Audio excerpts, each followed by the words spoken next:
جب آپ ہر چیز جو ہے وہ صرف بیوروکریسی کے اوپر آپ چھوڑ دیں گے، آپ کمیونٹی لیڈرز کو انوالو نہیں کریں گے، آپ اس کا جو پارلیمنٹ کی جو فنکشنالٹی ہے اس کو امپروو کرنے کی طرف کوئی توجہ نہیں کریں گے، تو پھر تو دیکھیں یہ سسٹم پاکستان اس طرح سے تو نہیں آگے جا سکتے. جب تک آپ اگر ملک جو اگر آپ نے آگے لے کے جانا ہے، آپ کو اپنے جو سول ادارے ہیں ان کی فنکشنالٹی کو بہتر کرنا پڑے گا، ویل انفارمڈ وہاں پہ انفارمڈ ڈسکشنز کے اوپر جو ہے وہ جانا پڑے گا. اور پھر again how can a country or a population can even imagine to develop without science and technology؟ اگر آپ کا سائنس کے اوپر ٹیکنالوجی کے اوپر اگر آپ سمجھتے ہیں کہ آپ نے انحصار ہی نہیں کرنا اور آپ نے پرانی روایتی باتوں کی طرف جانا ہے، تو پھر فرینکلی آپ پھر وہی ایک رہیں گے جو آپ ہیں. چودھری صاحب یہ بتائیے گا، اب جس طرح بھی چاہے آپ جا کے کریں یا آپ ٹیکنالوجی کا استعمال کر کے بات کریں، تو اب آپ اسپیکر صاحب کو ویسے کل جو وہ پوچھ رہے ہیں سوال آپ سے، آپ اس کے جواب میں کیا کہیں گے، کیا بتائیں گے کہ سائنس اور ٹیکنالوجی کی منسٹری نے کیا ایسا کام کیا which you think that the parliament needs to know about؟ نہیں، سب سے پہلے تو دیکھیں نا، سب سے پہلے تو میں یہ سمجھتا ہوں کہ ایک تو ہمیں جو سائنٹسٹ ہیں ان کو یہ ہمیں پہلے آ کے ہم سمجھیں کہ یہ وائرس ہے کیا. اور جو پاکستان کے اندر جیسے نسٹ نے اپنی اسٹڈی کی ہے وائرس کے اوپر، اسی طرح سے جو کراچی یونیورسٹی ہے وہاں پہ جو سینٹر ہے انہوں نے جو اس کی جو ہے وہ اسٹڈی کی ہے، ڈاکٹر طاہر رحمان صاحب وغیرہ نے، ڈاکٹر اقبال صاحب نے، پھر ڈاؤ یونیورسٹی نے کی ہے، ایوب میڈیکل والوں نے کی ہے، NIH نے اس کے اوپر بڑا جو ہے وہ کام کیا. یہ تمام جو ایکسپرٹ اوپینینز ہیں یہ ایکچولی آنی چاہیے اور ان کے ساتھ شیئر ہونی چاہیے ممبران کے ساتھ. پھر سیکنڈ پہ دیکھیے جو بھی ایک اس طرح کی وبا آتی ہے وہ 3-4 سٹیجز میں آپ اس کو کاؤنٹر کرتے ہیں. پہلی آپ کی سٹیج ہے آپ نے کاؤنٹر کرنا ہے کہ اس کا سپریڈ جو ہے اس کو بڑھنے سے آپ نے روکنا ہے. سیکنڈ کے اوپر آ کے آپ نے پھر اس کا ڈیٹا سٹڈی کرنی ہے. ڈیٹا سٹڈی کے اوپر کہ فار ایگزامپل دیکھیے ہم نے ابھی جو سائنس فاؤنڈیشن ہے ہم نے پروجیکٹ لانچ کیا ہے کہ یہ سمجھ آنی چاہیے کہ یہ فار ایگزامپل جو زائرین تھے جو تافتان کے بارڈر پہ تھے تو کیا وجہ ہے کہ آدھے لوگوں کو ہوا آدھے لوگوں کو نہیں ہوا. تبلیغی جماعت کے اراکین تھے وہ کٹھے تھے، آدھے لوگوں کو ہوا بے شمار لوگوں کو ان میں سے نہیں ہوا. جن کو نہیں ہوا اس کی کیا وجہ تھی، یہ ڈیٹا انالیسس جو ہے وہ کرتے ہیں. اور پھر تھرڈ فیز جو آتی ہے وہ آپ کی کیور کی اور پھر ریہیبلیٹیشن کی فیز جو ہے وہ آتی ہے. سو اس کی جو پریونشن کا معاملہ ہے اس میں تو actually frankly we have done rather well ابھی تک. ابھی اس کو اور ministry of science and technology نے تو آپ بڑا سیدھے بات ہے 26 فروری کو جب پہلا کیس آیا تھا پاکستان میں ہم کچھ بھی اپنا نہیں بنا رہے تھے. ان 2 months ٹائم اب سوائے وینٹیلیٹرز کے اور N95 ماسک کے جو بھی کمرشلائز نہیں ہوئے تقریباً 99% چیزیں ساری اب ہماری انڈیجنس ہے. اور اب ہم جو ہمارے ڈس انفیکٹنٹس ہیں وہ ہم ایکسپورٹ کر رہے ہیں. PPEs ہماری جو ہے وہ بالکل ہم ایکسپورٹ کر سکتے ہیں. گورنمنٹ کو ہم نے کہا ہے اس کی اجازت دے دیں ایکسپورٹ کرنے کی. اگر وہ بھی ہم ایک بہت بڑا جی چودھری صاحب running out of time, very quickly last question. اب آپ کے خیال میں کیا جو پہلی تقریر تھی حکومت کی طرف سے وہ فورن منسٹر کو اس موقع پہ کرنی چاہیے تھی؟ بہتر یہ نہ ہوتا کہ ہیلتھ منسٹر یا اسد عمر صاحب جو لیڈ کر رہے ہیں NCOC کو ان کی طرف سے وہ تقریر آتی؟ فرینکلی پہلی تو میری نظر میں تقریر تو کے بجائے پہلے تو جس طرح میں نے پہلے کہا کہ میرے خیال میں تو جو ٹاپ کے وائرولوجسٹ ہیں سائنٹسٹ ہیں پہلے جی وہ آپ کی بات بالکل صحیح ہے. میں تو ویسے حکومت کے رسپانس کا کری تھی کہ پہلی تقریر ان لوگوں سے نہیں آنی چاہیے تھی جو actually are involved in the government response to کووڈ-19. فرینکلی بات یہ ہے کہ اگر پولیٹیکل تقریری کرنی ہے تو پھر کوئی بھی کر لے، پھر تو کوئی فرق نہیں پڑتا نا. اگر آپ نے پولیٹیکل جواب ہی دینا ہے تو وہ آپ نے اپوزیشن والوں نے جو ہے وہ اجلاس بلایا تھا، وہ لیڈر آف اپوزیشن تو خود ہی نہیں آئے. اور مجھے ان کی انسسٹنس کی بھی نہیں سمجھ آئی کہ وہ لوگ کیوں کہہ رہے تھے بار بار کہ اجلاس بنائے اور اس کے بعد خود بھی نہیں آئے. اور آج بھی جس طرح سے جو انفارمیشن منسٹر صاحب نے شبلی فراز صاحب نے جو 5 سوال پوچھے ہیں اپوزیشن سے میرے خیال میں وہ بڑے ریلیونٹ ہے. دنیا میں ہوتا بھی ایسے ہے. دیکھیں جو اپوزیشن ہے وہ اپنی اسٹریٹجی دیتی ہے کہ یہ ہماری اسٹریٹجی ہے اور گورنمنٹ کو اس کے اوپر عمل کرنا چاہیے. یہاں جو آتے ہیں بس وہ اپنی تنقید کر کے چلے جاتے ہیں، یہاں سے ادھر رسپونڈ کر کے چلے جاتے ہیں. سو فرینکلی اٹس لائک بس چل رہا ہے اور کیا اس کو. چودھری صاحب quickly very quickly Shahid Khaqan Abbasi صاحب نے تو ایک سجیسٹن دی ہے کہ آپ ماسک کو مینڈیٹوری کر دیں. آپ کے خیال میں یہ ایک اچھا آئیڈیا ہے؟ فرینکلی آئی ڈونٹ نو، میں ایکسپرٹ نہیں ہوں، نہ ہی شاید فقان عباسی صحیح. صاحب ایکسپرٹ. یہ تو جو وائرولوجسٹ ہیں اور سائنٹسٹ ہیں، یہ فیصلے تو انہوں نے کرنے ہیں اور ان کو کرنے چاہیے. یہ تو ڈاکٹر فیصل سلطان ہے، ڈاکٹر ظفر ہے، دونوں بڑے زبردست ایکسپرٹس ہیں اپنے اپنے.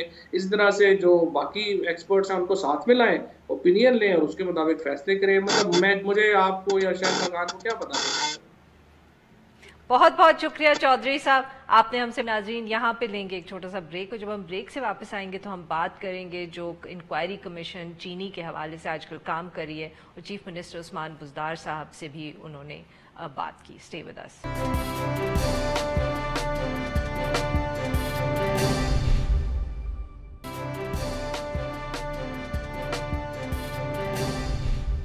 Welcome back. پروگرام کے اس حصے میں ہم ذکر کریں گے ملک کے اندر جو چینی کا بحران آیا اور اس کے اوپر جو تحقیقات ہو رہی ہیں آج کل، اور جو کمیشن اس حوالے سے کام کر رہی ہے. گزشتہ روز وزیر اعلیٰ پنجاب عثمان بزدار صاحب جو تھے وہ اس چینی بحران کی تحقیقاتی کمیشن کے سامنے پیش ہوئے، اور انہوں نے ادھر اپنا موقف دیا. جو 2018-19 کے درمیان شوگر ملز کو 3 ارب کی سبسڈی دی گئی تھی ان کی حکومت کی طرف سے. میڈیا رپورٹس جو سامنے آئی ہیں ان کے مطابق عثمان بزدار صاحب نے کمیشن کو بتایا کہ اکتوبر 2018 کے اندر جو اکنامک کوآرڈینیشن کمیٹی ہے اس نے یہ فیصلہ کیا کہ چینی جو ہے اس کی ایکسپورٹ کی تو اجازت دے دی جائے گی، مگر انہوں نے سبسڈی نہیں دی.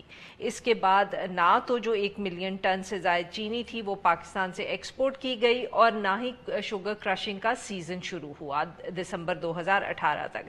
اس کے بعد جو شوگر ملز ایسوسی ایشن تھی اس نے ملک بھر کے اندر احتجاج شروع کر دیا، اور گنے کے کاشتکاروں کا بھی جو دباؤ تھا وہ حکومت کے اوپر بڑھنا شروع ہوا. عثمان بزدار صاحب نے پھر کمیشن کو یہ کہا کہ جو شوگر مل ایسوسی ایشن تھی اس نے مسلسل سبسڈی کا مطالبہ جو تھا وہ کیے چلا جا رہی تھی.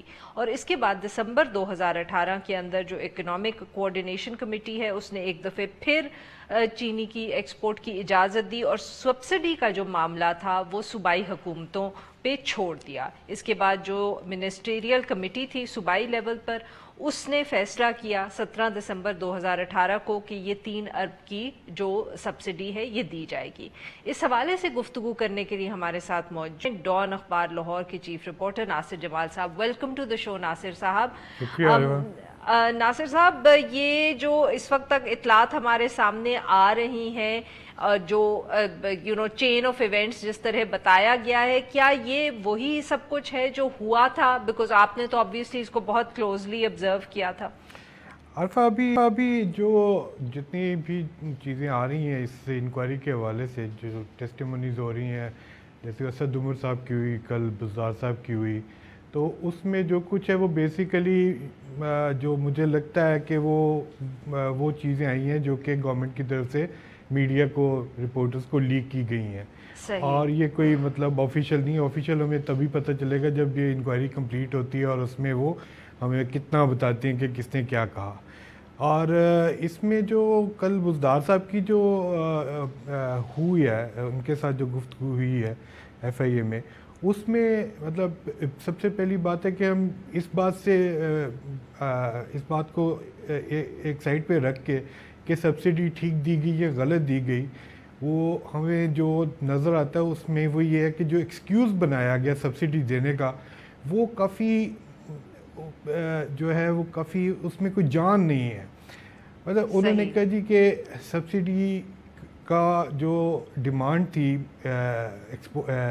شوگر ملز کی طرف سے، وہ اس کی وجہ سے وہ کرشنگ نہیں شروع کر رہے تھے ملیں، جو کہ پنجاب میں تقریباً 15 نومبر تک شروع ہو جانی چاہیے تھی.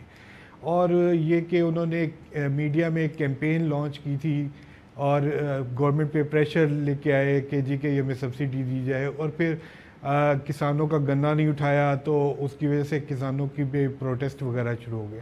جہاں تک مجھے یاد پڑتا ہے کوئی ایسے کوئی مطلب بہت کوئی لا اینڈ آرڈر سچویشن کوئی ڈیولپ نہیں ہوئی تھی. ایک بات.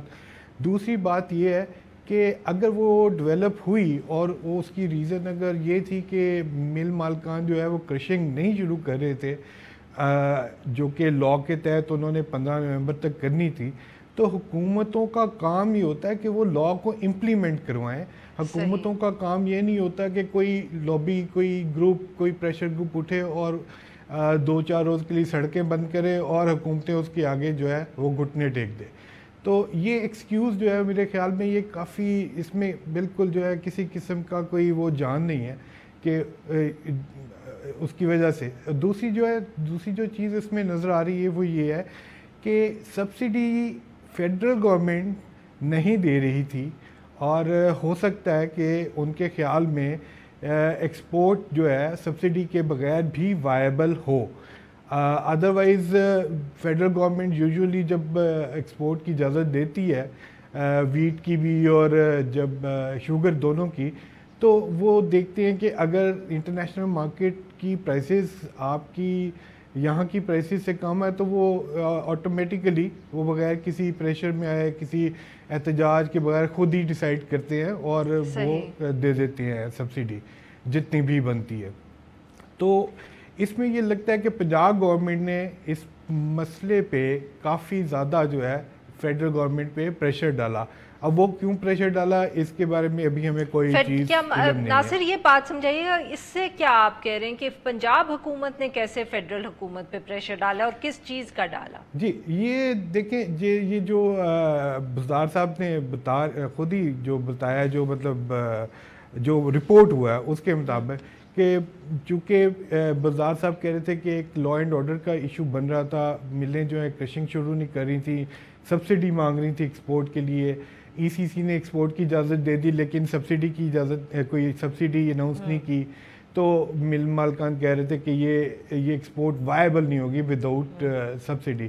تو اس کے بعد بزدار صاحب نے اپنی یہاں پہ پنجاب کے اندر ایک کمیٹی بنائی منسٹرز کو انوالو کر کے, اور اس کے بعد اس میں ان کی جو ریکمنڈیشنز تھی وہ پروبیبلی یہی تھی کہ ان کو سبسڈی دی جائے. اور اس کے بعد بزدار صاحب ای سی سی کے پاس لے کے گئے مسئلہ, مطلب at the end of the day آپ یہ کہہ لیں کہ دسمبر کی جو آخری ای سی سی کی میٹنگ ہوئی اس میں انہوں نے ای سی سی سے یہ اپروول لے لی کہ وہ فیڈرل گورنمنٹ تو سبسیڈائز نہیں کرے گی شوگر ایکسپورٹس, لیکن اگر صوبہ کو سمجھتا ہے کہ وہ سبسڈی دینے کی ضرورت ہے اور اس کو وہ اپروپریٹ سمجھتا ہے تو وہ اپنی مرضی سے دے دے اپنے. ناصر صاحب میں آپ کو بات آپ کی کاٹ رہی ہوں, تو کیا عموماً یہ 2018-19 سے پہلے جب بھی چینی جو تھی وہ ایکسپورٹ ہوتی تھی تو یہ سبسڈی کون دیتا تھا؟ کیا صوبائی حکومت دیتی تھی یا پھر فیڈرل حکومت؟ جی عرفہ, نارملی یہ ہوتا ہے کہ فیڈرل گورنمنٹ سبسیڈائز کرتی ہے ایکسپورٹس کو, پروونشل گورنمنٹس نہیں کرتی.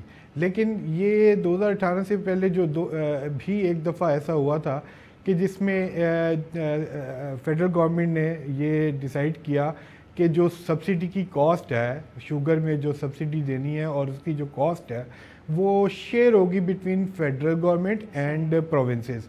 تو اس میں بھی ہم دیکھتے ہیں کہ پنجاب نے تھوڑی سی سبسڈی دی تھی اس سے پہلے پروبیبلی 2017 میں, اور ساتھ میں سندھ والوں نے بھی سبسیڈائز کیا تھا. تو پنجاب نے پنجاب کی ملوں کو سبسیڈائز کیا تھا, سندھ نے سندھ کی ملوں کو سبسیڈائز کیا تھا, اور اس کے علاوہ فیڈرل گورنمنٹ نے وہ دونوں پروونسز کے جو ایکسپورٹرز ہیں جو ان کو ایک پورشن آف دی سبسڈی وہ اس کا برڈن وہ خود اٹھایا تھا. تو نارملی ہوتا یہی ہے کہ فیڈرل گورنمنٹ ہی سبسیڈائز کرتی ہے, سبسڈی دیتی ہے, لیکن کبھی کبھی یہ ہوتا ہے کہ دونوں جب ان کے پاس پیسے اتنے نہیں ہیں, ان کے خیال میں یہ اس کی اماؤنٹ سبسڈی اماؤنٹ کو زیادہ ہو رہی ہے تو وہ کہتے ہیں کہ پروونسز بھی اس کے اندر جو ہے وہ اپنا حصہ جو ہے نا وہ ڈالیں. تو اس میں آپ دیکھیں کہ سندھ نے میرا خیال ہے کہ تقریباً 2 گنا زیادہ سبسڈی دی تھی اپنے سندھ کی ملوں کو. تو یہ چیزیں چلتی ہیں. پروونسز اکیلا کوئی پروونس ایکسپورٹ کو سبسیڈائز کرے ہو, یہ اس کی میرا خیال ہے یہ پہلی اگزامپل ہے کہ صحیح اس طرح سے 2018-19 کے اندر جی which in itself is very unusual. مطلب یہی آپ کہہ رہے ہیں نا کہ یہ بات جو ہے یہ پہلے کبھی نہیں ہوا. ناصر صاحب اب یہ بتائیے گا، آج کل یہ بھی بہت ذکر ہو رہا ہے کہ یہ جو رپورٹ، جیسے آپ نے کہا کہ تفصیلات تو ہمیں اس کمیشن کی رپورٹ سے ہی معلوم ہوں گی اگر وہ مکمل ہو گئی اور اس کے بعد پبلک ہوئی، کچھ بات یہ بھی ہو رہی ہے کہ اس فورینسک رپورٹ سے یہ بھی سامنے آئے گا کہ چینی ایکسپورٹ ہوئی بھی تھی کہ نہیں. یہ بات کیوں بار بار لوگ کرتے ہیں اور یہ اہم کیوں ہے اس سارے قصے کے اندر؟ جی یہ بات آپ کی صحیح ہے، لوگ یہ باتیں کر رہے ہیں کہ جی چینی ایکسپورٹ نہیں ہوئی تھی. اب نارملی جو آپ جب دکھاتے ہیں کہ ایک کمپنی جو ہے وہ کوئی ایکسپورٹ کر رہی ہے تو اس کے ڈاکیومنٹس ہوتے ہیں، ساری چیزیں ہوتی ہیں. اچھا، لیکن اور کسٹم میں اس کا ریکارڈ ہوتا ہے اور سارا، تو اسٹیٹ بینک کے ساتھ بھی ریکارڈ، جہاں پہ سبسڈی انوالو ہوتی ہے اور چونکہ ایکسپورٹ ہے تو ریمیٹنسز بھی انوالو ہوتی ہیں، تو اسٹیٹ بینک کے پاس بھی اس کا ریکارڈ ہوتا ہے جنرلی. لیکن ہمارے ہاں یہ ہے کہ اگر آپ کو شاید یاد ہو کہ یہ ارلی 2000s یا لیٹ 90s میں ایک بہت بڑا سکینڈل ہوا تھا جس میں ٹیکسٹائل ایکسپورٹرز انوالو تھے فیصل آباد کے. اس میں انہوں نے جو ہے ریفنڈز لینے کے لیے جعلی انوائسز ایکسپورٹس کی بنائی تھیں اور اس میں انہوں نے اس پہ بلینز آف روپیز جو ہے نا ان کے ریفنڈز لیے تھے. مطلب وہ کچھ اس طرح سے ہوا تھا کہ جی ایف بی آر نے جتنا ٹیکس ان سے کلیکٹ کیا تھا ٹیکسٹائل انڈسٹری سے، اس سے زیادہ انہوں نے وہ ریفنڈز میں دے دیا. تو اس سے پتہ چلا کہ یار یہ کیسے ہو گیا. تو پھر وہ بعد میں انہوں نے کچھ ریڈز کی فیصل آباد میں، وہاں پہ وہ انوائسز پکڑے گئے ایسے جنہیں ہم کہتے ہیں فیک انوائسز کی فیکٹریاں تھیں وہاں پہ فیصل آباد میں بنی ہوئی. مطلب میں کوئی بھی بندہ وہاں پہ جا کے کہ یا مجھے 10 کروڑ روپے کی ایک انوائس بنا دیں، ریفنڈ انوائس، وہ آپ کو بنا دیتے تھے، آپ اس میں سے اس کو شیئر دے دیتے تھے اور آپ ایف بی آر کے آفیسرز کے ساتھ مل کے کوئی پولیٹیکل اپنا انفلوئنس ایکسرسائز کر کے آپ وہ ریفنڈز لے لیا کرتے تھے. تو ناصر صاحب آپ کہہ رہے ہیں کہ چینی کے ساتھ بھی یہی ہوتا ہے یا ہو سکتا ہے؟ یہ ہو سکتا ہے، لیکن میرا نہیں خیال، اگر ہوا بھی ہوگا تو یہ شاید جو چینی اگر افغانستان میں گئی ہوگی تو اس میں دیر از اے پاسبلٹی، لیکن اگر افغانستان کے علاوہ کسی اور ڈیسٹینیشن پہ گئی ہے تو اس میں میرا خیال ہے کہ اتنی پاسبلٹی انوالو نہیں تھی. دوسرا یہ کہ چونکہ ٹیکسٹائل کا تو اتنا تھا کہ ہر سال کا ایشو تھا، مطلب کئی سالوں تک وہ چلتا رہا. تو چینی تو چونکہ ہوتی ہے مطلب ایک سال ایکسپورٹ ہوئی، اگلے سال نہیں ہوئی، 2 سال ہوگی، تیسرے سال چوتھے سال نہیں ہوئی، 5 سال کے بعد ہوئی، تو اس میں میرا خیال اتنا چانسز نہیں ہے. افغانستان والا ایشو یہ ہے کہ افغانستان میں جو ہماری ایکسپورٹ ہوتی ہے وہ پراپرلی ریکارڈ نہیں ہوتی، تو اس میں دیر از اے پاسبلٹی کہ اس میں کسی نے کوئی تھوڑی بہت کوئی گڑبڑ کی ہو، لیکن میرا نہیں خیال کہ یہ کوئی میجر کوئی اس طرح سے کوئی چیز، اس میں شاید اتنے بڑے اماؤنٹس انوالو نہ ہو جتنے لوگ جن کا اشارہ کر رہے ہیں. جی میرا خیال ہے ٹوٹل جو سبسڈی ہے، جو بجٹ ڈاکومنٹس ہیں پنجاب گورنمنٹ کے، وہ جو دی گئی تھی 2019 میں، وہ ٹوٹل 5.5 بلین کی ٹوٹل تھی سبسڈی. تو اس میں اتنی زیادہ میرا نہیں خیال کہ کوئی اس کا کوئی بہت ہی کوئی مطلب 4-5%, 7% کوئی اس طرح سے، تو دیر از اے پاسبلٹی کہ ہوئی ہو، لیکن اس سے زیادہ کا میرے خیال میں کہ نہیں ہے ایسا. بہت بہت شکریہ ناصر صاحب، آپ نے ہم سے بات کی. ناظرین یہاں پہ لیں گے ایک چھوٹی، جب ہم بریک سے واپس آئیں گے تو ہم بات کریں گے پاک ایران بارڈر کی اور اس حوالے سے جو کچھ ڈیولپمنٹس ہوئی ہیں. اسٹے ود اس.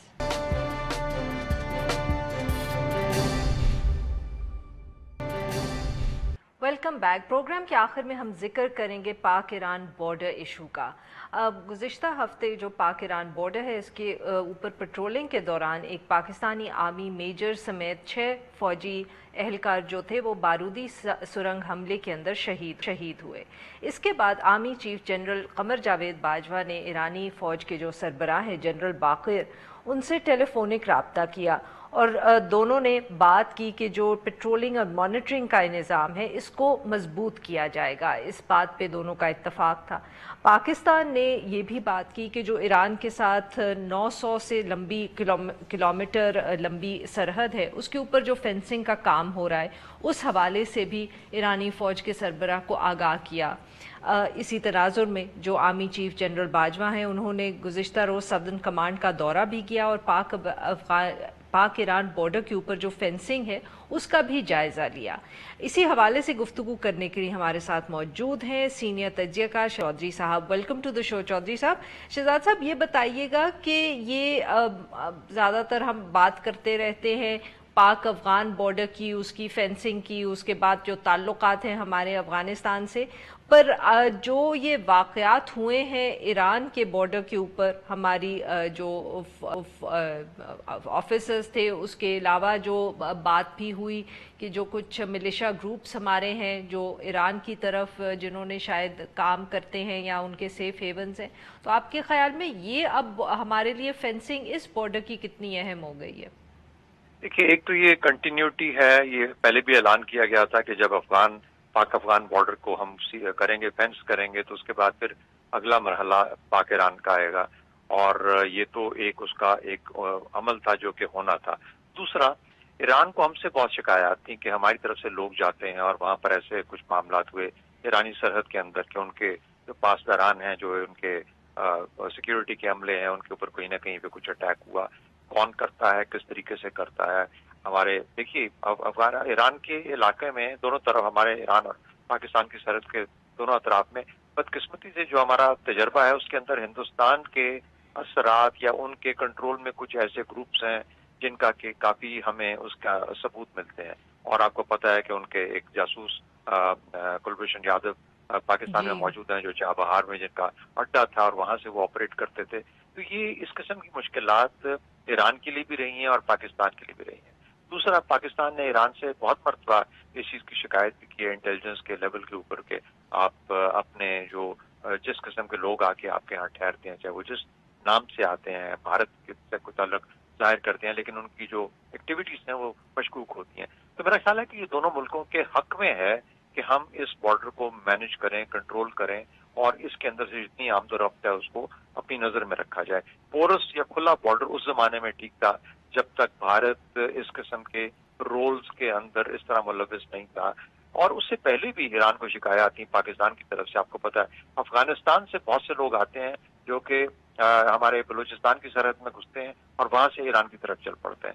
تو اب اس میں کچھ ایسے بھی ہو سکتے ہیں جو کہ پاکستان کے لیے مشکلات کھڑی کرنا چاہتے ہیں، جو حالانکہ بیسڈ افغانستان میں ہوتے ہیں. تو میرا خیال ہے آل ان آل یہ ایک بہتر قدم ہے جو کہ اس سرحد کو بھی بڑی حد تک سٹیبل کرے گا. اور میرے خیال میں ایک پاکستان اور ایران کے درمیان میں اگر کسی قسم کی شکایات ایگزسٹ کرتی ہیں تو ان کو بھی قابو رکھنے میں اور کنٹرول کرنے میں مدد دے گا اور شکایات میں کمی کی بہت زیادہ. شہزاد چودھری صاحب یہ بتائیے گا کہ فینسنگ جیسے آپ نے کہا کہ اس طرح کے ہمیں بہت سارے تحفظات تھے افغانستان کے ساتھ فینسنگ شروع ہوئی، کابل حکومت کا ایک خاص موقف تھا اس فینسنگ کے اوپر. they were not too happy with the idea. Iran کا کیا موقف ہے؟ وہ کس طرح دیکھتے ہیں اس فینسنگ کو؟ کیا ان کے بھی کوئی اس طرح کے تحفظات ہیں یا وہ اس موو کو سپورٹ کرتے ہیں؟ دیکھیے، جہاں تک پاک ایران بارڈر ہے یہ تو ایک اسٹیبلش بارڈر ہے. یعنی ہمارے نظر میں تو پاک افغان بارڈر بھی ایک اسٹیبلش بارڈر ہے، لیکن افغانستان کی طرف سے اس پہ کہیں نہ کچھ شور مچتا رہتا ہے اور وہ اس کو بارڈر کو فی الحال بارڈر تصور نہیں کرتے. اسی لیے پاکستان نے بجائے اس ڈیورنٹ لائن کے یا اس بارڈر کے جس کو ڈیورنٹ لائن کہا جاتا تھا، بجائے وہاں فینس لگانے کے افغانستان کے ساتھ کم از کم 500 میٹر اندر کی طرف لگائی ہے، جہاں پر کہ پاکستان کا اپنا علاقہ ہے اور کسی کو شکایت نہیں ہو سکتی.